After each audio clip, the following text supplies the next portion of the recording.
वर्गमूल ज्ञात करेंगे। अब वर्गमूल कैसे ज्ञात करते हैं, हमें इस चीज का पता होना चाहिए और हमें जो मेथड पूछा जाए उसी से ही ज्ञात करना है। तो ये पूछा अभाज्य गुणनखंड विधि से हमारे पास एक क्वेश्चन है 400 का निकालना हमें, तो कैसे निकालेंगे? तो हम इसका सोल्व करने के लिए क्या करते हैं, सबसे पहले एक लाइन खींचेंगे और यहाँ लिखेंगे 400।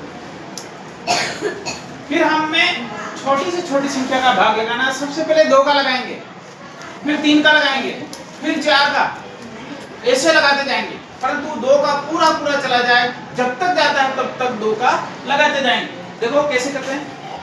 एक चीज और ध्यान रखनी है, हमें भाग लगाने से पहले देखना है कि भाग जाएगा कि नहीं जाएगा, और जल्दी सोल्व करने के लिए ये पीछे वाली संख्या देखनी है। अगर पीछे संख्या 0 या सम है तो 2 का पूरा पूरा भाग चला जाता है। अगर पीछे संख्या विषम है तो 2 का भाग नहीं जाता है, ये हमें ध्यान रखना है। नहीं तो हम लगाते जाएंगे 2 का और नहीं जा रहा हो, फिर हम फिर परेशान हो जाए। तो पहले हमें ये चीज देखो तो हमारा सवाल करना आसान हो जाता है। हम 2 का लगाएंगे क्योंकि 0 दे रखा है, तो कितने बार जाएगा, 2 बार जाएगा, 2 0 आ गए। फिर देखेंगे इसमें भी शून्य आ रहा है, फिर 2 का लगाया, कितनी बार गया, 1 बार गया, डबल 0 हो गया। पुनः हम 2 का लगाएंगे 50, पुनः 2 का लगाएंगे 25, पुनः 2 का। पर हम देखना है कि यहाँ सम नहीं आ रही है, इसका मतलब 2 का नहीं जाएगा। अब हम 3 का लगाएंगे तो 3 का भी नहीं जाएगा क्योंकि 25 आते ही नहीं है 3 में। फिर 4 का लगाएंगे, 4 का भी नहीं जाएगा।